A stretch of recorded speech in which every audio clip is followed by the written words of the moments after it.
At Glaze, we love highlighting creatives who bring meaningful work to the Austin community. That's why we're spotlighting Foodie and Tina, a farm and intimate omakase experience that infuses care and flavor into everything they grow and serve.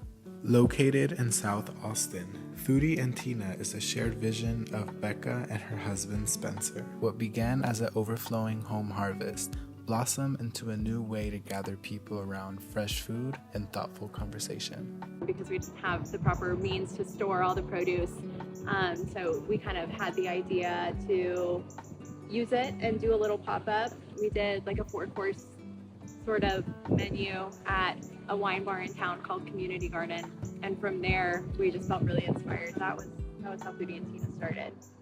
Becca, with roots of sustainable fashion, found her path leading from fabric to farming. Today, she runs their market garden, growing herbs, vegetables, and flowers that go directly into every course at their omakase table. I got into farming. I volunteered at Urban Roots in college, but I was studying photography and like kind of going down that path, so I just kind of like kept it in the back of my mind. And I was living abroad, working as a photographer, and I got into sustainable fashion. From there, I just started to learn more about agriculture, how clothes are grown, how dyes are grown, just our whole kind of fashion system. And then when I moved back to Austin, I got really interested in the idea of starting a fiber farm. So I was gardening and working on a lot of farms, and then kind of had the opportunity to start stewarding this space. Her husband, a dedicated sushi chef, curates Onari, their 10-seat omakase dinner inside a restored barn.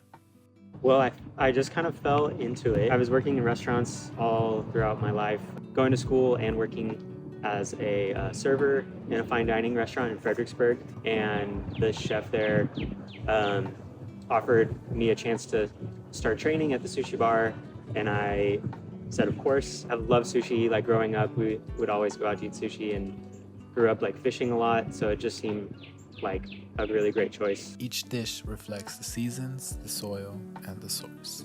Produce is picked just steps away. Fish is flown in from Japan and the Pacific Northwest, chosen for freshness, flavor, and sustainability. But what truly sets Foodie and Tina apart is how they care for their land. From rainwater collection to composing and low-impact systems, sustainability isn't a side note, it's part of the design. Now we get to do Foodie and Tina full time. Every other weekend we host an omakase. We have a 14-course, 10-seat omakase experience. We use mostly bycatch fish from the Gulf, sustainably sourced, and then produce from our garden and produce from other farmers in town, trying to source everything as locally as possible. So that's kind of our flagship main dining experience. And then we do lots of events with our friends and collaborate with a lot of other awesome chefs in town. But I'd say pretty much everything here revolves around a table.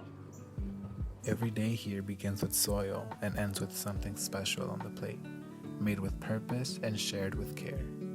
To Becca, Spencer, and the Foodie and Tina team, thank you for inspiring us with your creativity, your values, and the way you feed your community.